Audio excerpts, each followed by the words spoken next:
What's up, beautiful people? You are back for another 5 episode of your favorite podcast, Rants of Naija Boy. And today I'm going to be talking about one of the hottest genres in the game, if not the hottest genre in the game, Afrobeats. We're going to be talking about the man of the moment, the man with the vibe, Mr. Money with the vibe himself, Asake. But stay tuned. We're going to be talking about everything Afrobeats, everything music. We'll be talking about Big Wiz, Davido, everything Afrobeats. So stay tuned. This is your favorite podcast, and you know we bring the energy.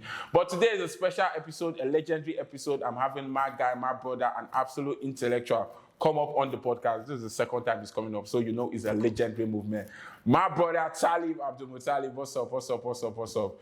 It's actually great to be back here on the show. I mean, this is the second time in a row, Abi. Yeah, second time for sure. Yeah, so it's great to be back, and yeah. I was actually listening to Chris Tucker, I think 2 days ago, one of his comedy specials, and he was talking about when festive season comes, he doesn't normally get people what they want. Okay. He gets them what they need. So it was like, he got one of his guys a toothbrush. The guy was like, I don't want a toothbrush. He said, you need it.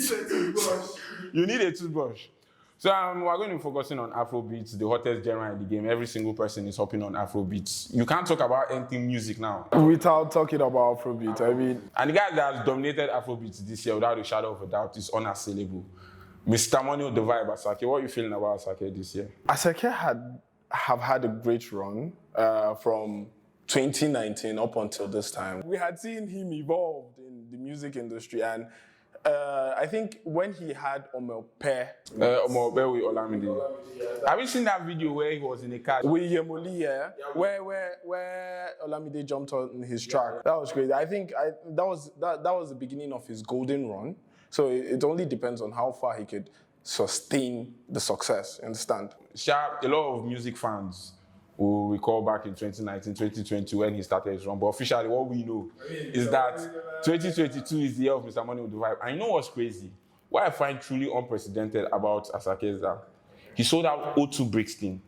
Now, the crazy thing about selling out O2 Brixton is that I know that now the game transcends better, is easier. Now, let me not say easier, but there are less obstacles when you want to move your music from beyond the shores of Nigeria, exporting your music and all. But the thing that I find really interesting about him is that he sold out O2 Brixton. Wizkid waited years. Remember when we were celebrating Wizkid that he sold out O2 Brixton? Okay. Wizkid waited years. Olamide waited years. Burna waited years. David waited years. This is his first day, and he has sold out O2 Brixton twice. He sold it out 2 times. So I'm just looking at it now. I'm looking at other artists. I'm saying Kiss Daniel hasn't really done it. Kiss Daniel has been in the game for a while.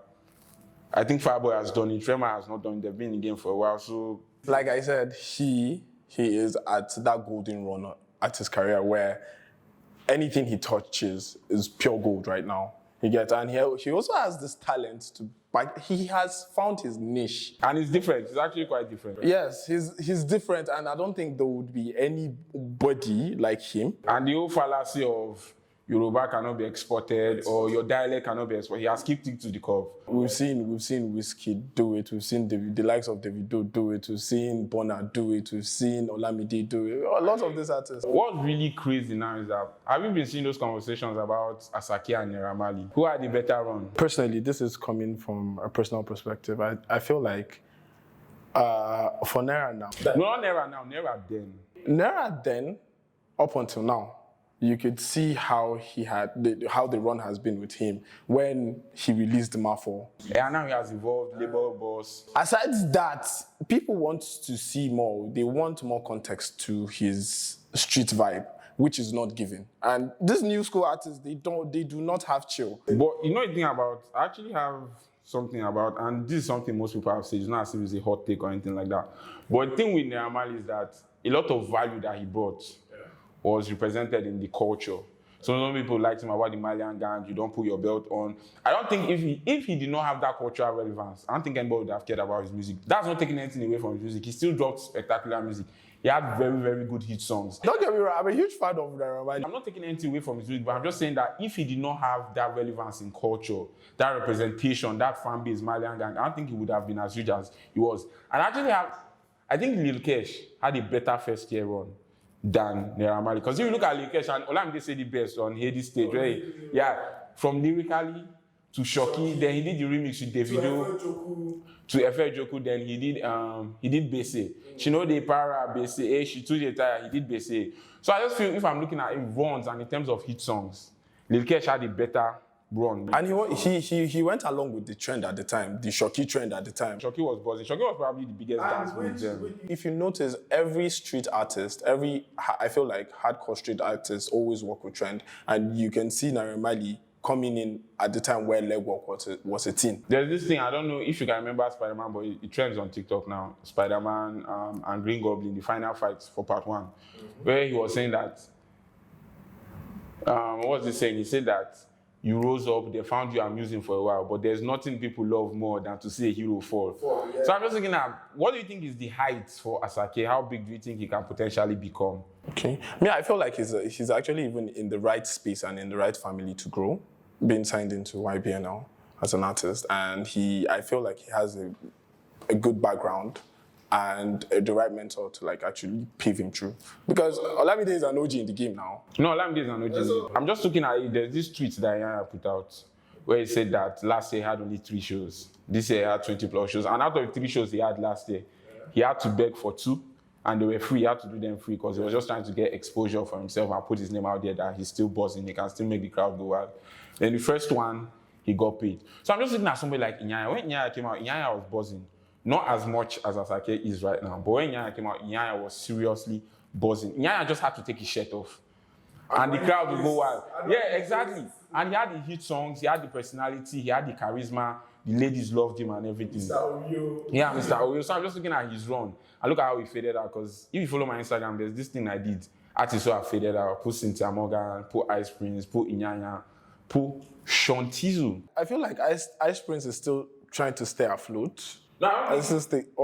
You wouldn't compare Ice Prince then to Ice Prince now. I won't say Ice Prince's highs is as high as Inyanya's highs. Because Inyanya had very high highs. And if you look at the trajectory, even the same thing with Shantizu, if you look at the trajectory now, Shantizu, I believe that when Shantizu came up, he dropped hits. Okay. After the hits, he dropped a classic album. I think The Journey for me is a classic album. It is. And he faded out. So I'm just looking at the trajectory now.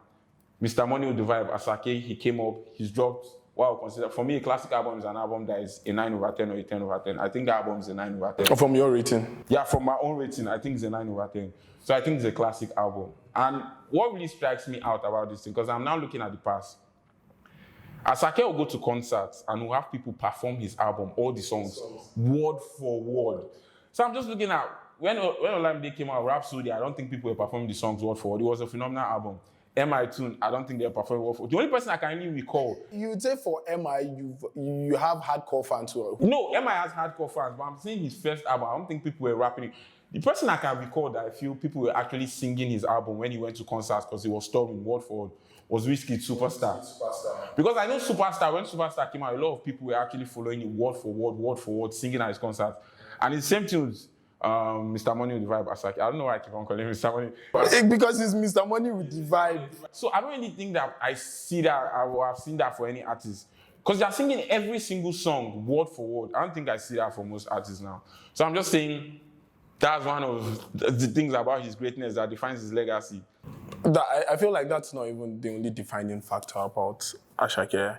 Aside from his uniqueness, his style of fashion, the way his videos are even being produced. Shout out to TJ Omoria as well. TJ Omoria had a banger here too. He is now online capping to everyone that he's just. Did you see his last tweet? Nah. Saying he has not gotten a Christmas clothes yet. Well, do you know the crazy thing about music videos? If you go back to when we were kids, there was always this hype, this buzz, this anticipation for every song. We want to see the music video. Because videos were evolving there. Even if you look at the clarity of the videos, remember when Endow dropped the Banja and Snoop Dogg? You look at for me, I just feel... When I started appreciating good video quality was when Oliver Twist came out. Yeah. And you know the crazy thing? Even back then, we loved music videos. I don't think that the love for music videos are as cherished right now. I don't think they're as relevant as they used to be, because when I listen to a song, I'm not really hyped up or anticipating the music video now as I was then, because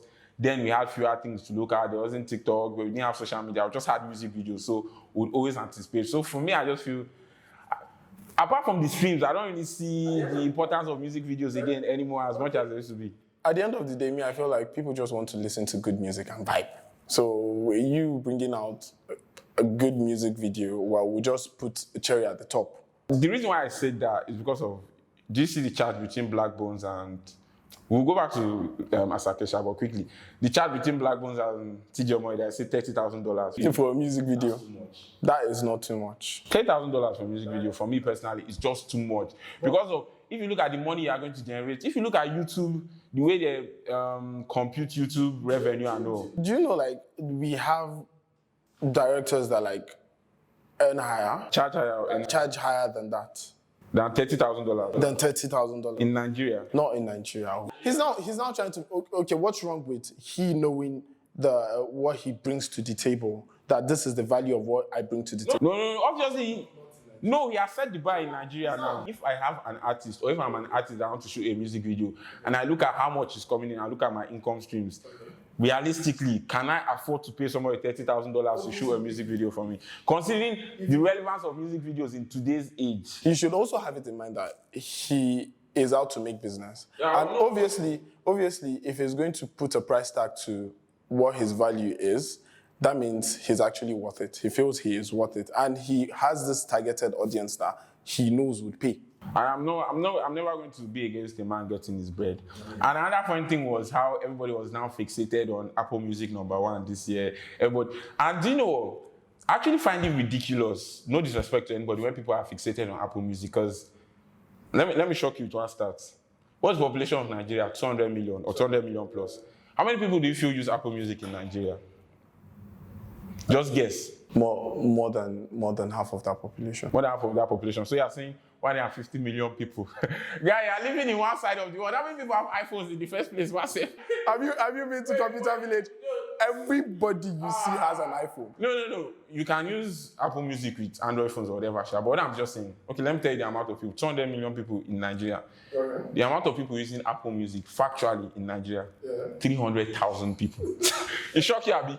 So I'm not looking at it. It shocked you well. So I'm not looking at it now. Why exactly are you even focused on being the #1 for 300,000 people in a population of 200 million? That means it's only people that are using Apple Music that rate you as the #1 or the best artist or have the best song. So the thing is that there's this thing, turntable chart. So what turntable chart is an encapsulation of radio demands, radio plays, Spotify streams, because Spotify streams are also very important. Audio Max streams, Apple Music streams, it actually inculcates all these things into conversation to give you what exactly is the #1 song. So when I see Davido post something about #1 and Burna Boy post his own and laugh at him and Asiwaju and Buju, whatever, fighting for what's the #1 song, it's always ridiculous to me, because turntable chart gives you a better representation of what the #1 song is in Nigeria. Yeah, so moving on from Mr. Money with the Vibe, let's talk, he's the hottest right now. Let's talk about the person who has been the hottest for a very, very long time. Wizkid Ayo Balogun. The fans don't like me. Wizkid fans don't like me. Why? Because they feel like I'm attacking Wizkid. And you know a crazy thing? This is what I always tell people about Wizkid. I'm not 0.1% of the man Wizkid is. Probably in my life, I will not amass or accumulate 5% of the wealth this guy has generated or accumulated in his life. Probably I won't. There's a huge possibility I won't. But what I find ridiculous and absurd, what I cannot fathom, is why we've exalted somebody and put him on a pedestal and said that he is not going to be criticized. He's above reproach. And me criticizing Wizkid, me that is a nobody, it doesn't take away from his greatness. It doesn't take away from his legacy. But then again, what are you? It depends on what you're criticizing. Okay, no. It depends on what I'm criticizing for sure. Let's talk about More Love, Less Ego. What do you think about the album? It's a great album from my Great album. It's a good album. It's a good album. No, you keep on bringing it lower. It's a great album. It's a good album. I feel More Love, Less Ego is a representation of where Wizkid is. I am definitely going to have to elaborate on that. Because I'm lost. They carry me, they go where I don't know right now. More Love, Less Ego. I mean, I just see Wizkid trying to celebrate life. It was, if you see the pattern at which More Love, Less Ego is being based on, it sounded more like Sound of the Other Side. And obviously, you would want, everyone is actually even comparing this album to Made in Lagos. You know the crazy thing about this album? First of all, it's meant to be a concept album. It's not it defeats the purpose of the album, because that was the story being sold, that is meant to be a concept album. And More Love, Less Ego, there was nothing in the album that was related to More Love, Less Ego for me. Maybe the sex parts of the album, because he was sexual. He was as if he had an adrenaline rush of sex during the album because he wasn't necessarily saying describing love in general. He was just describing love as regards women. For me, honestly, I'm not being sold on the album. One thing about this album is that I feel like the album has potential. It grows in you. It's going to grow in you. so it's not going to grow on me, Sha, but it's a good album. Production-wise, I feel like they had a flaw in production when it comes to their track listing.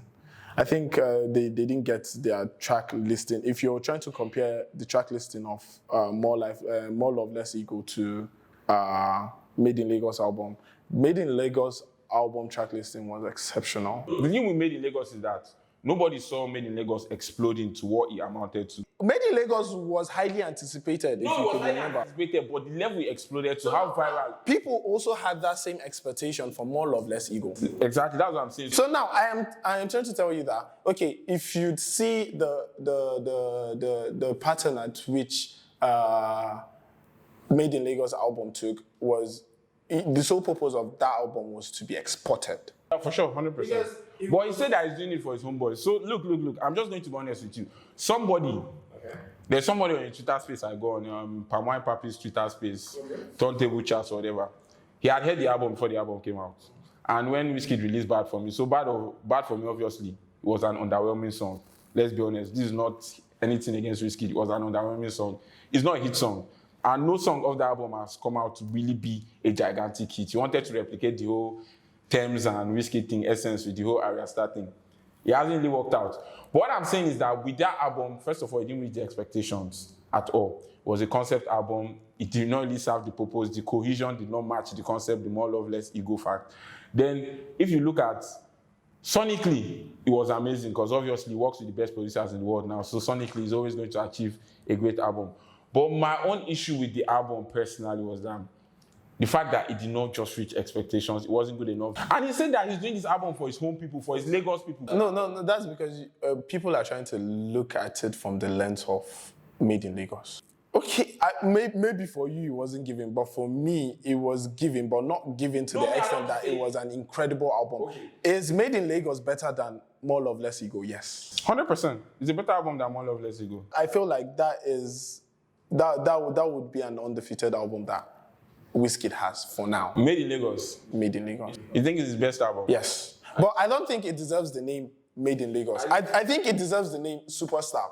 And Superstar deserves the name Made in Lagos. Yeah, there's a point there. I saw what you do. I think Superstar is the best album, though. And wait, just how many? So there's this guy, DJ Academics. DJ Academics is one of the most reliable source when it comes to numbers, first week sales. So Made in Lagos sold 13K first week. So for people who don't know how first week sales work is they look at how many streams you've gotten, physical copies sold, but physical copies sold do not really work anymore because of nobody really goes to the store to buy CDs. So they look at your streams. YouTube streams, I don't think it's part of the conversation. They are trying to integrate it into the first week sales. So he sold 13K first week.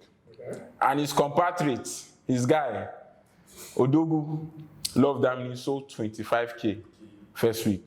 So now, the thing with More Love, Less Ego and Made in Lagos is that Made in Lagos, it kind of blindsided the world. Nobody saw how good that album was going to be. So already, he has already established his presence in the on the international scene, international world, as whatever. So obviously, you'll be expecting that at least, because if somebody like Wizkid fans will tell you that Wizkid is bigger than somebody like Lil Baby or somebody like The Baby or 21 Savage. Now, 21 Savage for the past few years, he hasn't sold anything less than 100K for any of his albums. And Wizkid is selling 30K. Underperformed. What do you think? Well, I feel like Wizkid is still, okay, as an artist, he is still evolving and he is still even trying to even tap into, okay, a direction in which he has not gone into before. What I mean is, okay, you could see the kind of people he's bringing in, he brought onto this album. Then, and you can also see the track listing. I am telling you that this album was not meant to be exported. It wasn't created to be exported. And I feel like he had the best timing when it comes to album release. I would give him that because everybody is always expecting, okay, beginning of the year, we're expecting a new album. Yeah, he just dropped at the end of the year when no artist is willing to even drop an album. And Wizkid FC, they'll definitely bash me after this because they are probably one of the most toxic fan base. I know the crazy thing about Wizkid. I feel like I am just there's a lot I am holding back. Okay, but you're part of them. I would want to bash. You're part of the gang. Okay. But you know the thing about Wizkid FC, and honestly, this is what I feel is the truth about the situation. Okay. I personally feel Wizkid FC, you guys are holding Wizkid back, and this is why I'll say you guys are holding Wizkid back because I feel that as much as you guys have propelled him to the top, to where he is now in the conversation. Wait. No, just chill. As much as you guys have propelled him to where he is now, the conversation he is, that people are talking about him to be one of the best artists in the world. I feel that Wizkid has the potential to be looking at a person like Travis Scott, eyeball to eyeball. Looking at a person like Post Malone, The Weeknd, eyeball to eyeball. Because he's headlining very big festivals, very big shows. But that is not going to happen if Wizkid FC, if you guys keep lying to him. Because obviously you cannot tell me that More Love, Less Ego is a 10 over 10 as an album. I don't care the metric you are using to judge this album. I don't care from which perspective. That album is not a 10 over 10. So if Wizkid FC, I know, do you know why it is extremely detrimental? Because I understand that you guys are not going to criticize Wizkid because he's obviously one of the biggest legends Afrobeats has ever seen. But you guys are now stopping other people from giving their own opinion. Because once somebody comes out and says their true opinion, what they feel is an objective opinion of Wizkid's project, you guys are going to bash him. So you guys are not telling Wizkid the truth, and you are stopping people from telling Wizkid the truth. But at what point do you feel like we're actually lying to this artist? I just feel that at this point, that album is not a 10 over 10. Okay, I wouldn't say from my perspective, for what I know Wizkid for and what he stands for, and our culture, he because he's an embodiment of the culture called Wizkid. So yes, obviously, did the album meet up to my expectation? No. Wait, do you think no? Okay, yeah, certified, verified. Wait now, I was expecting something better than, at least not, better than Made in Lagos, but if not better, close to Made in Lagos. But then again, but now listening to every track and trying to understand where I feel like Wizkid is coming from. Wizkid is not coming from a point of perfection because he has not even tried to be perfect over the years. Why? That is the issue I have. So now I feel like for every critic out there thinking that he needs to be perfect or this album needs to reach this. No, he is acting at the level he is right now. He is at the level where he is celebrating life. But do you know the crazy thing? Why is it that you guys feel as if there isn't room for improvement for Wizkid? Every single person can improve. We have seen Wizkid evolve. No, for sure. Let's go back to Superstar days. Right now, that's the thing. People have said he has conquered music, so there isn't any room for improvement. But I think we've dealt too much on this topic.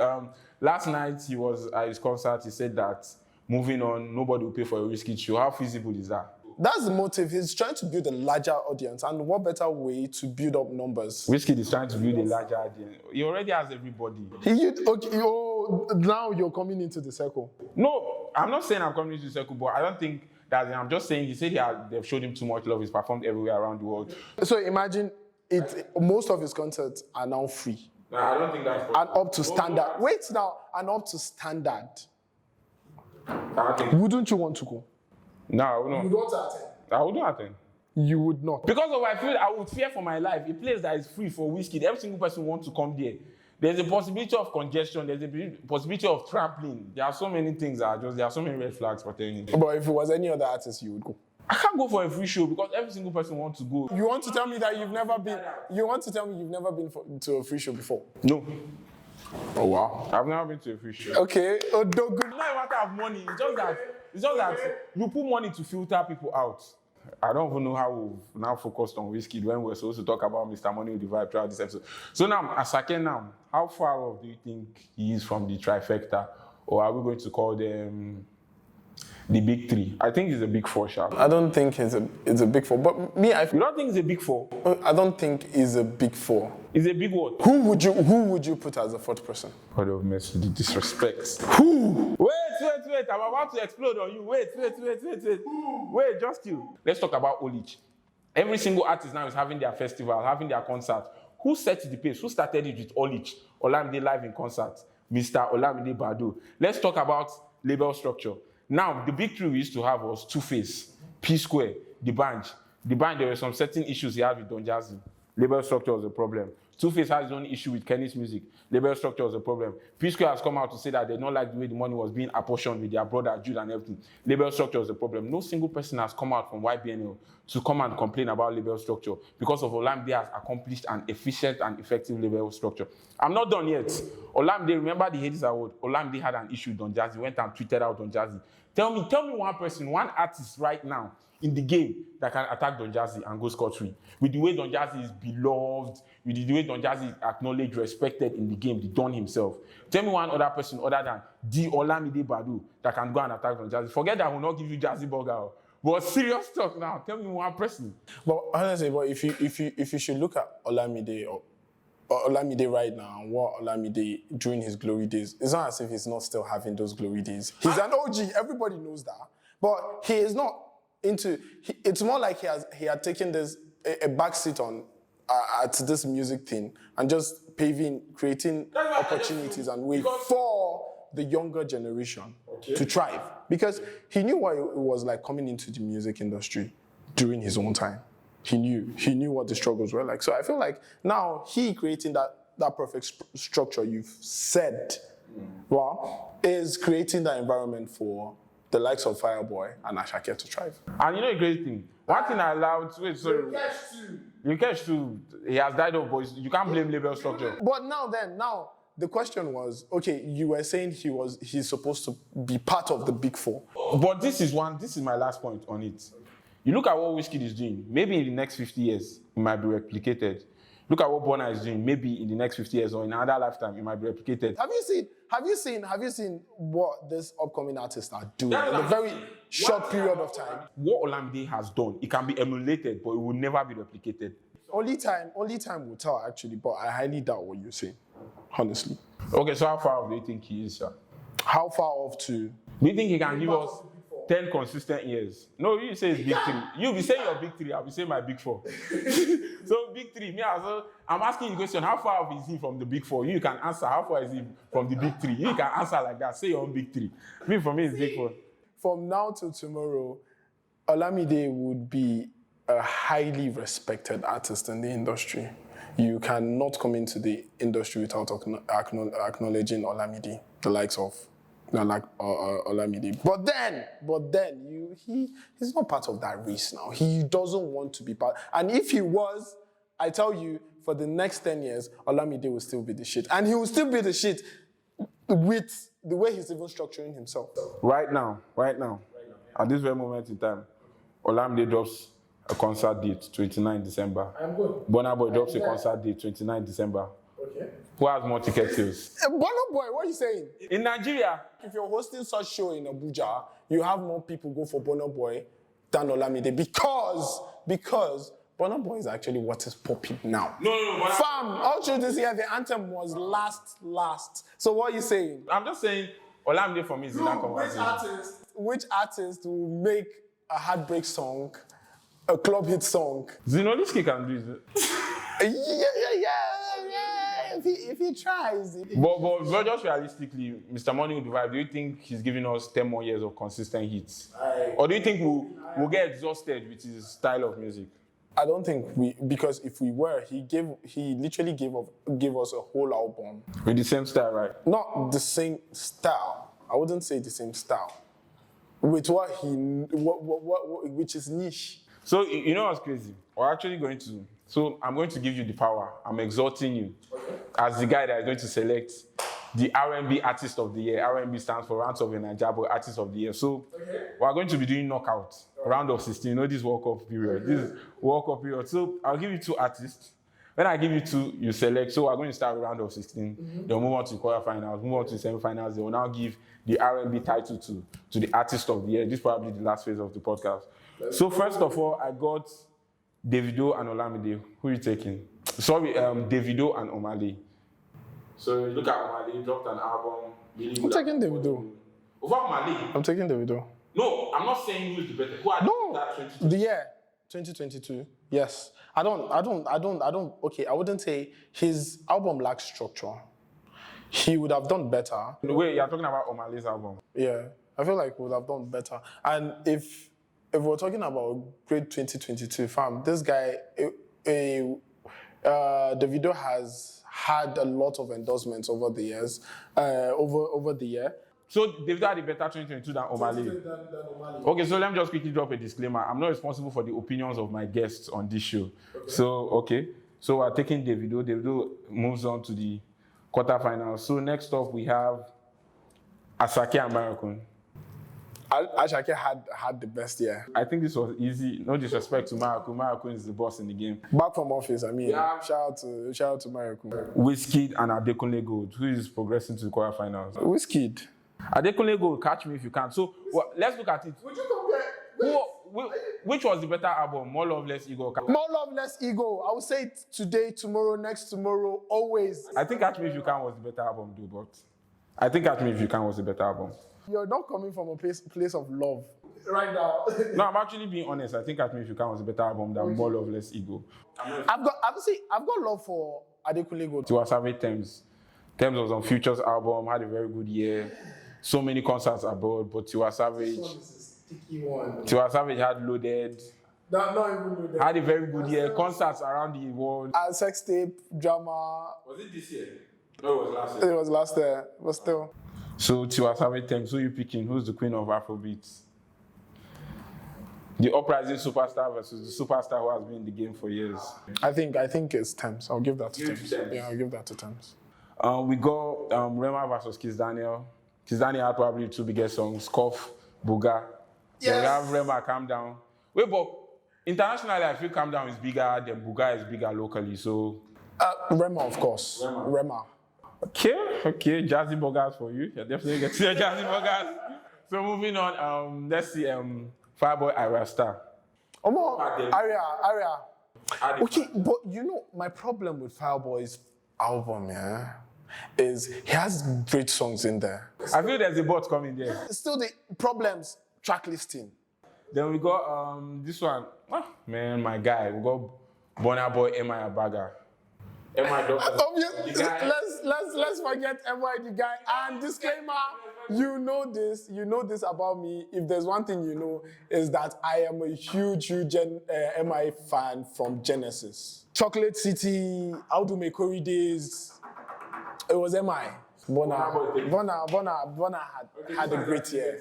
So Burna progresses to the quarterfinals. M.I. Abaga is still my favorite artist all day, every day, but always. They are dumped out of the round of 16. So now the last one, Buju versus Ruga. Fatih Bombo versus Mr. One Eye. Guys, did you know the last time I heard somebody call somebody Fatih Bombo was his primary school?